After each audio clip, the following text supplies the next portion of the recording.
Salut la team, aujourd'hui nous allons parler études de marché. Vous voyez cette étape où beaucoup pataugent et n'avancent jamais, tellement ils ont peur de se tromper parce qu'on vous a dit que l'immobilier c'est l'emplacement, bref. On va éclaircir un peu ce point et vous aider à avancer. C'est parti. Bienvenue sur Realtimum, le podcast de l'entrepreneuriat immobilier au féminin. Si tu te sens perdu ou bloqué sur un projet qui touche de près ou de loin à l'immobilier, alors tu es au bon endroit. Je te donne rendez-vous tous les lundis pour parler investissement immobilier, entrepreneuriat ou encore développement personnel. Donc viens faire le plein de conseils, de solutions, mais aussi de bonne humeur. Moi, c'est Jade. Je suis coach immobilier, closeuse et maman d'un petit garçon de 3 ans. Avant, je travaillais dans le domaine de l'humanitaire et de la santé publique. J'étais épidémiologiste et pharmacienne, mais j'en ai eu assez d'assister les gens. Je voulais surtout qu'ils deviennent autonomes et reprennent en main leur vie. C'est pourquoi, à travers ce podcast, je me donne comme mission de t'apporter de la clarté et de la compréhension pour t'épanouir dans ton projet tout en atteignant tes objectifs. Car je pense profondément qu'en réalisant ses rêves, c'est aussi nous que nous réalisons.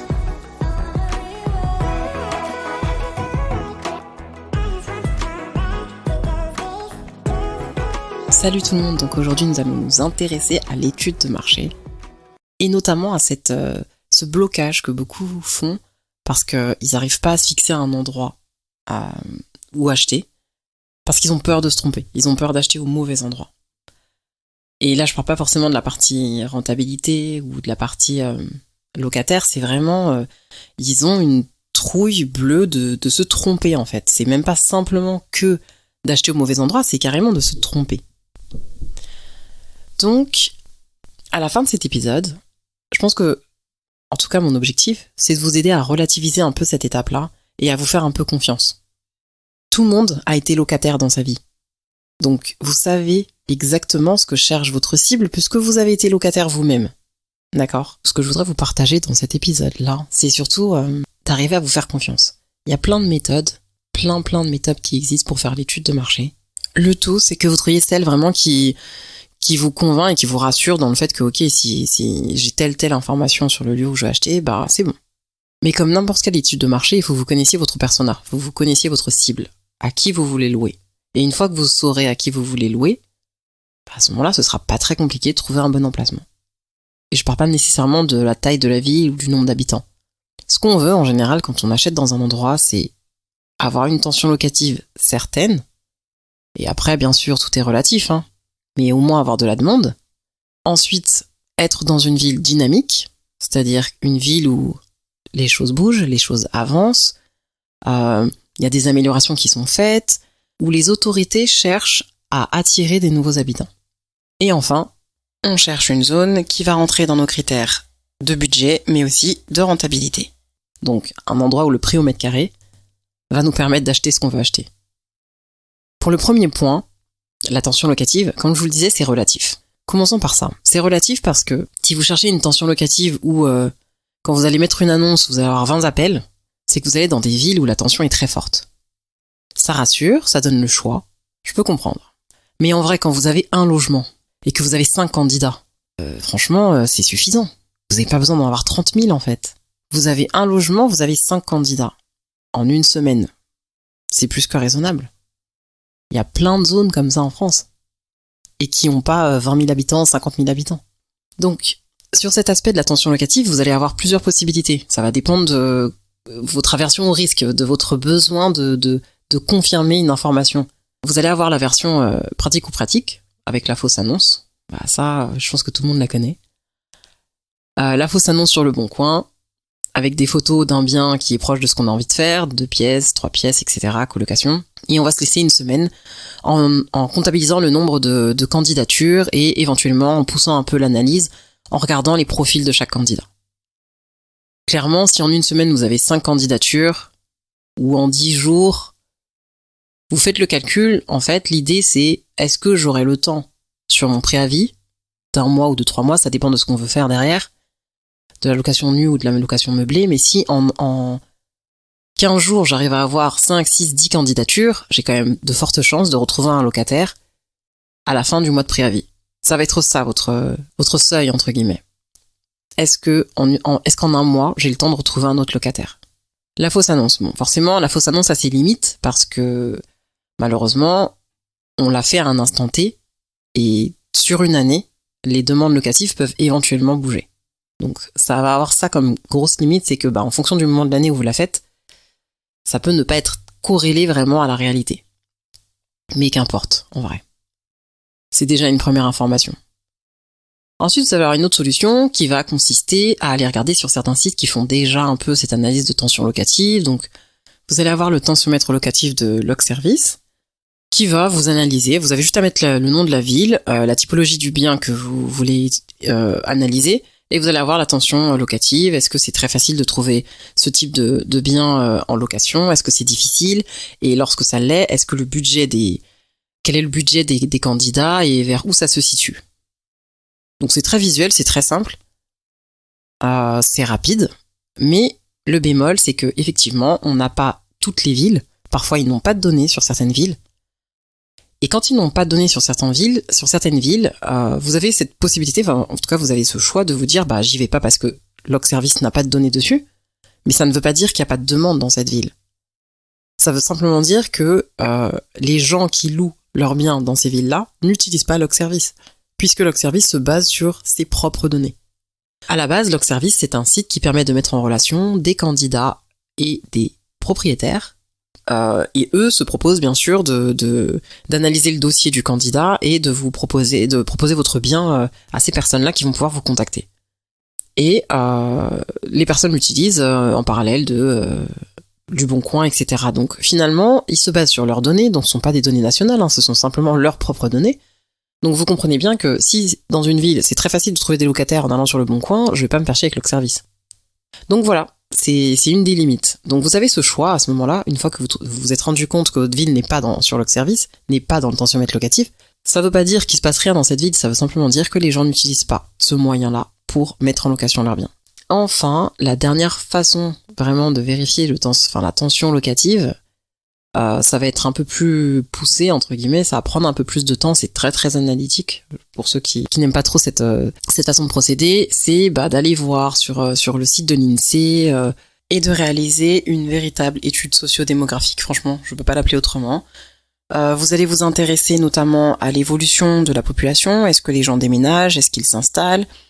Quelle est son évolution sur les dernières années? Vous allez vous intéresser notamment au ratio de propriétaires et de locataires. Vous intéressez aussi à la répartition de la typologie de logements qui sont disponibles, au taux de chômage, quoi d'autre par exemple, au nombre d'entreprises qui se créent dans la zone, alors au niveau de revenus moyens de la population, bref, toutes ces infos qui vont venir vous rassurer sur la demande mais aussi sur la qualité des candidats potentiels. Donc vraiment, c'est une étude hyper poussée parce que derrière, après, faut savoir, comme c'est très rare de trouver des zones qui ont tous les voyants au vert et en plus qui rentrent dans le budget, il faut savoir après un peu prioriser qu'est-ce qui est le plus important pour nous, etc., etc. Mais pour les personnes qui aiment vraiment ce côté analytique, ça peut très bien correspondre. Donc c'est une autre méthode. J'en parle pas trop dans les détails parce que voilà, ça prend un peu de temps, mais voilà, si vous avez des questions sur cette étude de marché, moi j'ai des outils, de toute façon des outils on en ramasse toujours partout chez les infopreneurs, donc j'ai des outils voilà pour essayer de pondérer, de prioriser et de, comment je vais dire ça, de formaliser un peu la façon dont on prend une décision par rapport à une étude de marché en comparant deux villes par exemple. Donc voilà, c'est un peu les trois méthodes qui sont utilisables pour faire son étude de marché et vraiment aller vers celle qui vous parle le plus. Deuxième critère, celui du dynamisme de la ville. Donc, comme vous vous en doutez, il est très lié à la tension locative puisqu'en général, une zone où la tension locative est bonne, c'est que la ville est dynamique. Première méthode à utiliser, celle de l'INSEE, l'analyse de l'INSEE. Comme d'habitude, celle-ci répond à quasiment à toutes les questions, on va dire. C'est la plus complète, la plus longue, la plus lourde, mais qu'importe. Elle est aussi très efficace. En deuxième solution, vous avez aussi la solution Google Maps. Donc en gros, vous tapez la ville, vous la regardez sur Google Maps et vous regardez tout ce qu'il y a comme entreprise autour. Plus vous aurez de grandes enseignes, plus ces entreprises-là ont considéré qu'il y avait un bassin de population conséquent. Vous vous servez de leur étude de marché pour vous dire, ok, il y a assez de dynamisme dans la ville. Une autre façon de faire aussi, qui pour les personnes qui aiment bien discuter avec des gens, parce qu'il y a des personnes qui aiment ça, faut pas croire, tout le monde n'aime pas la partie où on reste derrière son PC pour faire des analyses. Vous avez aussi la possibilité d'aller voir sur les sites de la mairie qu'est-ce qui se passe, qu'est-ce que la mairie propose, qu'est-ce que les autorités proposent, qu'est-ce que les agglomérations de communes proposent pour attirer les gens dans la région. Et puis, rien ne vous empêche, vous, soit de vous rendre à une activité qui est proposée. Parfois, il y a des cafés des entrepreneurs, des choses comme ça. Et de vous incruster, entre guillemets, et de profiter pour discuter avec les habitants. De profiter pour discuter avec, pas les notables, j'irai pas jusque-là, mais les commerçants, les choses comme ça, les personnes qui sont dans la zone, en fait, qui sont sur le terrain tout le temps. Et si il n'y a pas vraiment de choses organisées, ce qui m'étonnerait, parce qu'il y a toujours un truc organisé, que ce soit une brocante ou des conneries comme ça, il y a toujours un truc organisé, prenez une journée dans votre week-end, vous allez faire un tour dans la ville, vous allez voir les boulangeries, les boucheries, vous allez voir au centre-ville ce qu'il y a un peu, et vous discutez avec les commerçants tout simplement. Ils vous diront ce qu'ils ressentent dans la vie, si c'est dynamique, si c'est intéressant, s'ils ont l'intention de partir parce qu'il se passe plus rien, qu'importe. Au moins vous aurez un vrai retour des personnes qui résident dans le coin. Je dis ça parce que je pense à un post Facebook que j'avais vu la dernière fois sur un groupe d'investisseurs, où il y avait une personne qui justement était en train de faire son étude de marché, et en fait elle allait voir sur un site, j'ai pas retenu le nom, c'est un site en gros qui vous dit où habiter, si c'est bien, si c'est pas bien, il fait une sorte de note globale où il te met la sécurité, nanani, nanana, et en fait, le problème de ce genre de site, c'est que, entre vous et moi, qui prend la peine d'aller sur ce genre de site pour dire « ma ville est géniale ». Personne fait ça. Par contre, quand elle est morte et que t'as la rage par rapport à la ville où tu es, t'inquiète pas que tu vas prendre le temps d'aller l'écrire. Donc il y a un biais. C'est pas l'épidémiologue qui dit ça, c'est vraiment l'investisseur en moi qui vous dit ça. Il y a un biais. Il y a un biais parce que souvent, les personnes prennent le temps d'écrire sur ces sites que pour dire qu'elles ne sont pas contentes. Donc, par définition, il y a plus de gens qui viennent se plaindre que de personnes qui viennent dire « la ville où je suis est géniale ». Donc, ok, on peut s'en servir, et si les gens disent que c'est génial, tant mieux, mais quand les gens disent que ça ne l'est pas, c'est à prendre avec des pincettes. Bien entendu, rien ne vous empêche aussi, parce que ce qui fait le plus peur, en vrai, quand je vous disais qu'on a tous été locataires, quand tu viens habiter dans un endroit, qu'est-ce qui te fait le plus peur ? C'est la sécurité. Et ça c'est très facile. Les médias sont super doués pour mettre en avant tout ce qui va pas, donc. Vous tapez le nom de la ville, vous mettez faits divers par exemple, et vous allez voir ce qui sort. Et s'il sort rien, c'est que c'est calme. Donc on a dit quoi ? La sécurité. On cherche à avoir du travail, donc ça on l'a déjà vu dans la partie dynamisme. On cherche à savoir si on a des activités culturelles, c'est tout bête.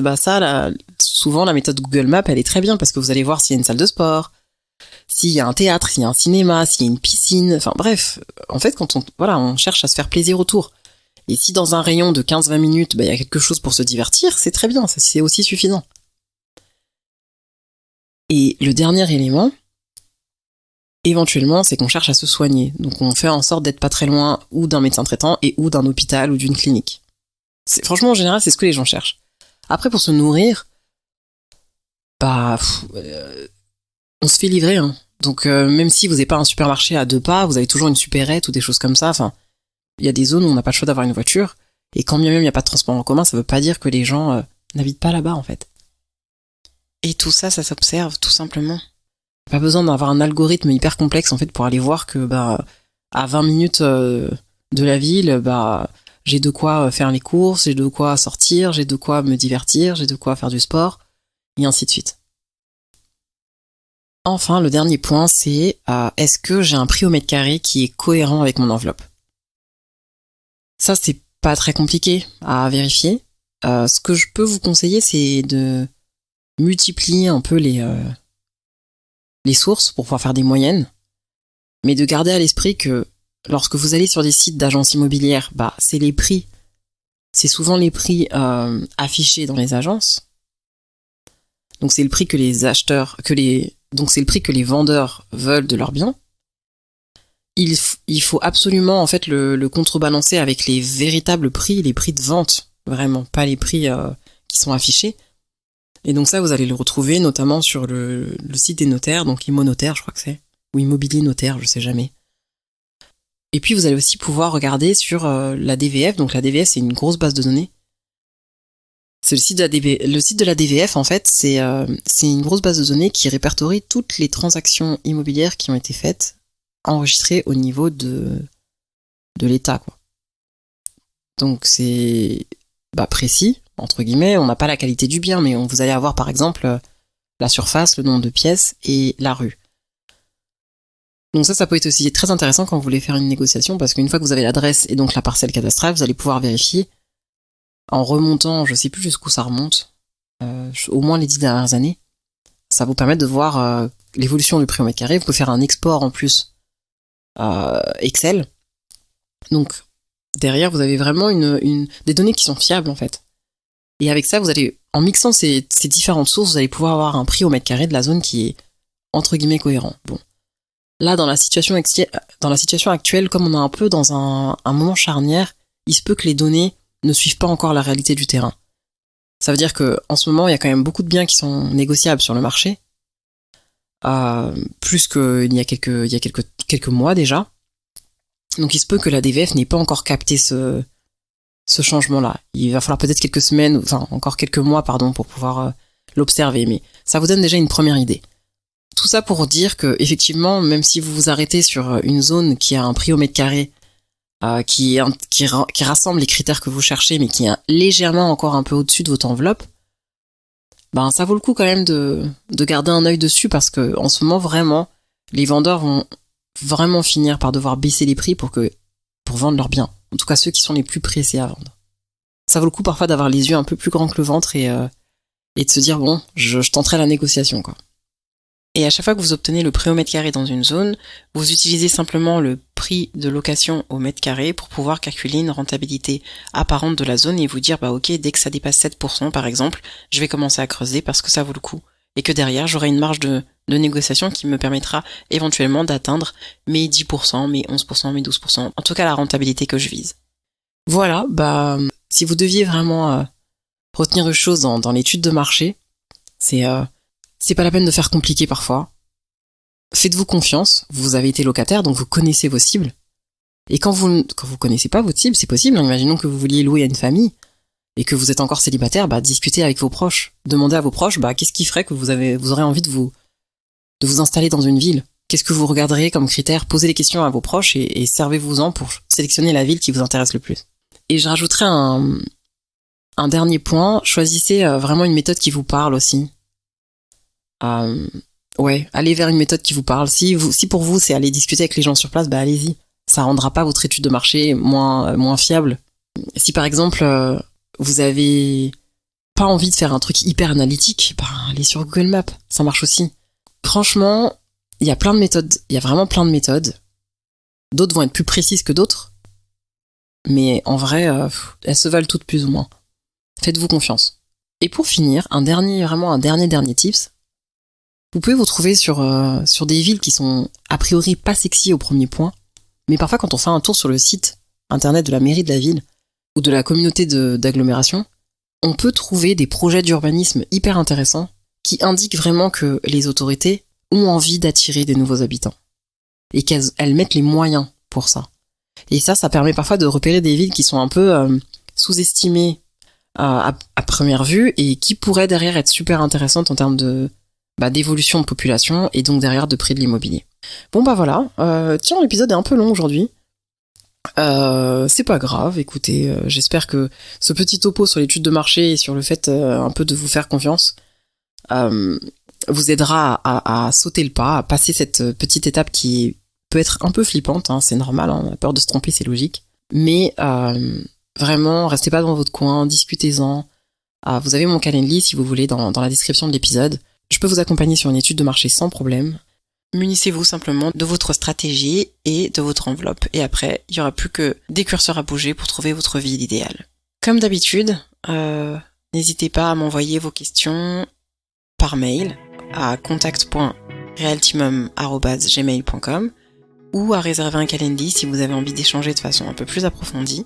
Vous pouvez aussi me retrouver sur mes réseaux sociaux, sur Instagram et Facebook, à Realtimum.